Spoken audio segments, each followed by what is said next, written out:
The movie is set in the year 2061. The sun is going through a rapidly deteriorating phase and will soon turn into a red giant. This threatens to engulf the Earth's orbit within 100 years and consequently destroy the blue planet. In order to survive the destruction of Earth, human society has gone through a drastic change. Putting their differences aside, all the countries of the globe have been merged to form the United Earth Government, or the UEG. Since then, the UEG has initiated a daring project known as the Wandering Earth Project. The plan is to drive the Earth to its new home, the Alpha Centauri, which is a gravitationally bound system of stars and planets. Much like the solar system, it is 4.37 light-years from the Sun. The Earth is predicted to take around 20 years to complete her journey to this new solar system. Moreover, the project has deployed 12,000 enormous fusion-powered Earth engines built across the northern hemisphere. It has also employed torque engines along the equator to slowly propel the entirety of planet Earth out of the original orbit. Phew,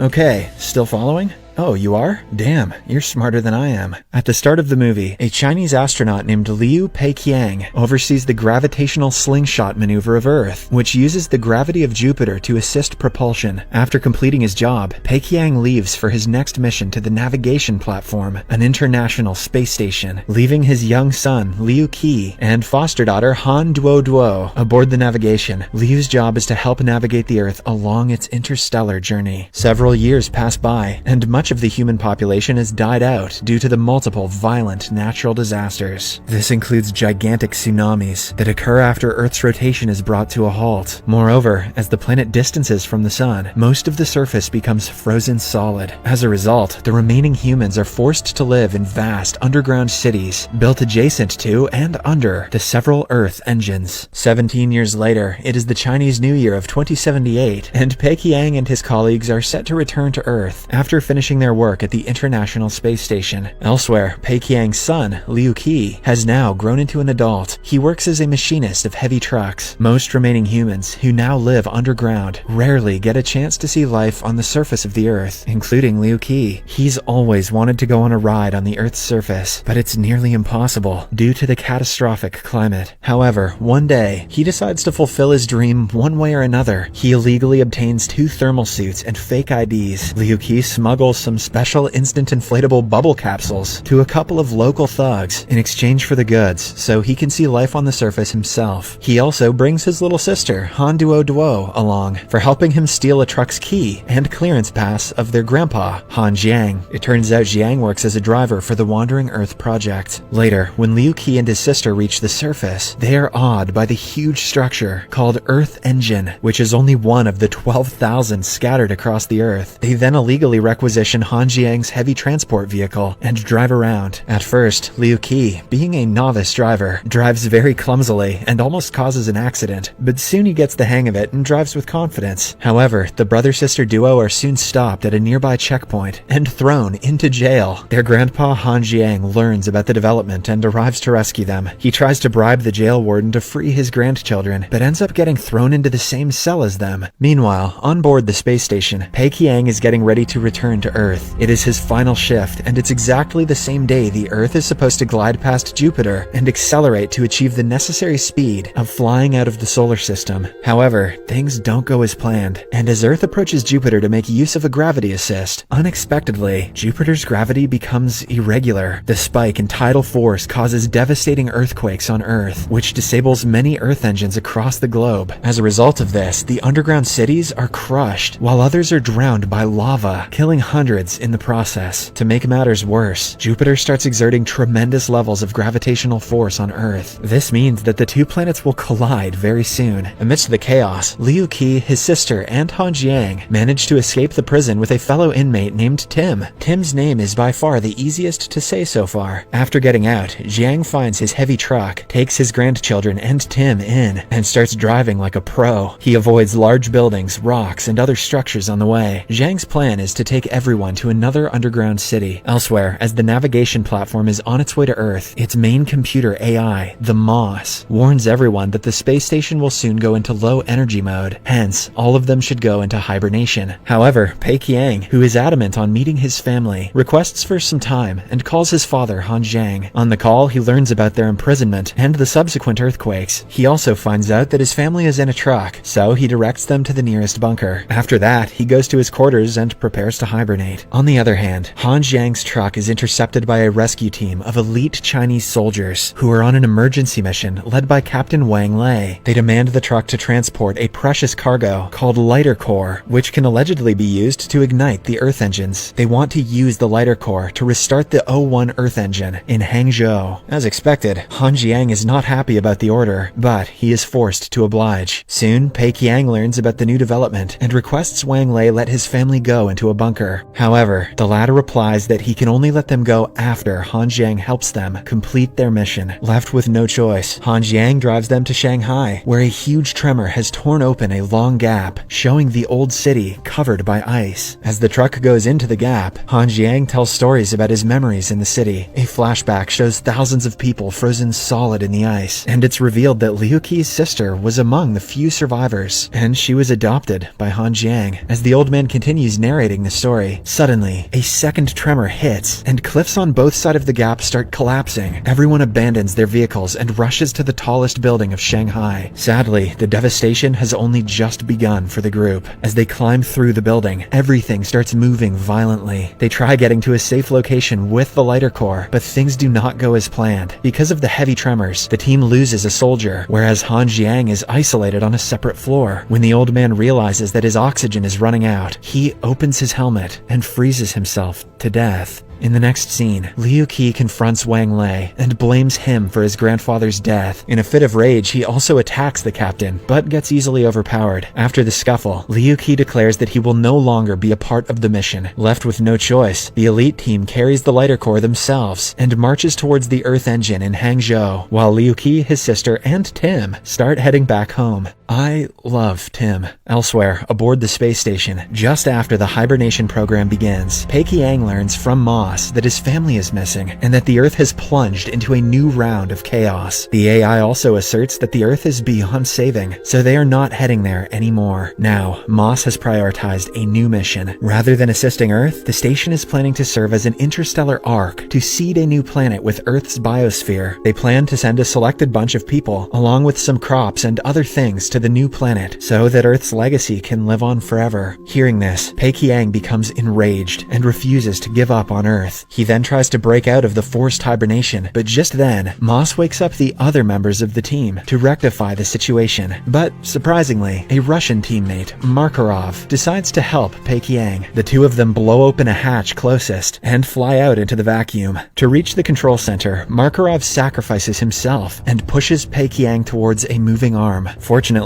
the plan works, and Pei Qiang gets hold of the control center. Back on Earth, Liu Qi and his companions find a crashed plane with a truck intact. Inside, they meet the sole survivor, Li Yi, who is a crazy genius. Yi reveals to them I can't say this name. Yi reveals to them that Jupiter's gravity is sucking Earth's atmosphere to such a degree that the air is too thin even to fly a plane. He also tells the group that there may still be hope for people on Earth, but for that, they need to rescue a gigantic torque engine in Sulawesi at the equator. Hearing this, Liu Qi gets riled up, but at first, he decides to save the Earth engine in Hangzhou. In the space station, Pei Qiang gets into the computer room and tries to override Moss, but the AI informs him that it is merely carrying out orders authorized by the United Earth government. Meanwhile, outside of Hangzhou, the elite team finds out that the whole city is lost to the lava. The Earth engine there is damaged beyond repair. Soon another man dies in the mission, and with this, the team starts contemplating on whether to continue the mission or not. In frustration, a female soldier shoots at the lighter core and breaks it, prompting the captain to almost kill her for it. Just then, Liu Qi and his group show up in the truck, and Liu Qi tells the elite team about the torque engine at Sulawesi. This intrigues intrigues Wang Lei, and he agrees to help Liu Qi and his group in their mission to Sulawesi. When they almost reach Sulawesi, they learn that some other teams had successfully repaired the engines before them. However, the combined thrust of the engines is no longer able to divert the trajectory, with Earth approaching Jupiter's Roche limit. In the space station, after Moss explains to Pei Qiang that all rescue missions are useless, it opens a channel to Earth and broadcasts to everyone that they have only 7 days until the Earth gets torn apart. Hearing the bad news, Liu Qi becomes devastated and reveals that they actually have only 1 day to live because Jupiter is sucking their air at a tremendous rate. Later, as a heartbroken Liu Qi is staring at the massive planet, an idea suddenly strikes his mind. Since Jupiter is composed of 90% hydrogen and it has been sucking a lot of oxygen from Earth lately, a tiny spark can ignite the entire planet. With the impact from the ignition, Earth can be blown away to a safe distance. Liu Qi immediately shares his plan with the genius, Yi Yi, and surprisingly, the latter likes it. Soon, they hack the Sulawesi engine and concentrate its power to fire a plasma beam tall enough to ignite Jupiter. The group overcomes various challenges and are able to reconfigure the engine to carry out the plan, but are unable to push the firing pin of the engine to ignite it. Left with no options, the captain, Wang Lei, calls the nearby rescue workers to help.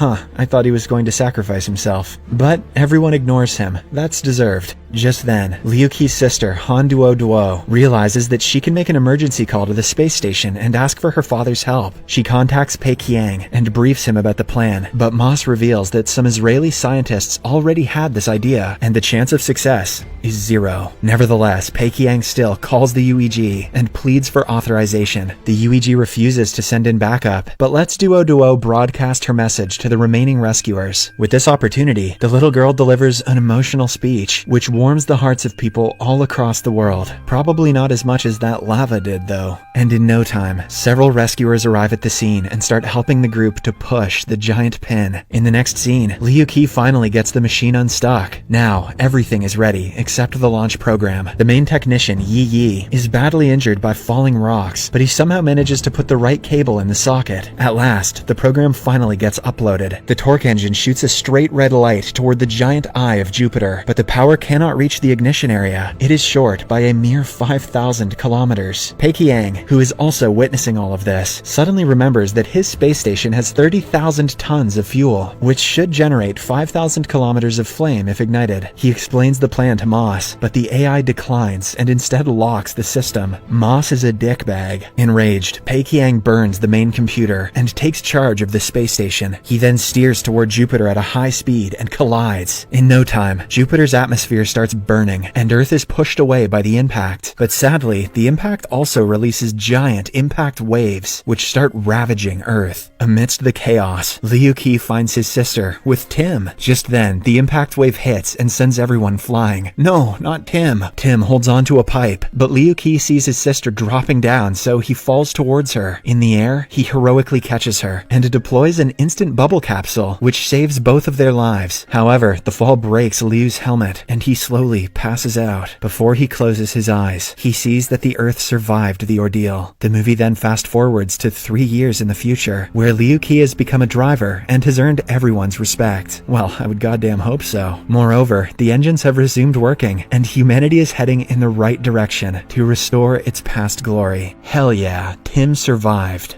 Subscribe for more videos like this, turn on notifications, and leave a like to help the channel out. Thank you for watching.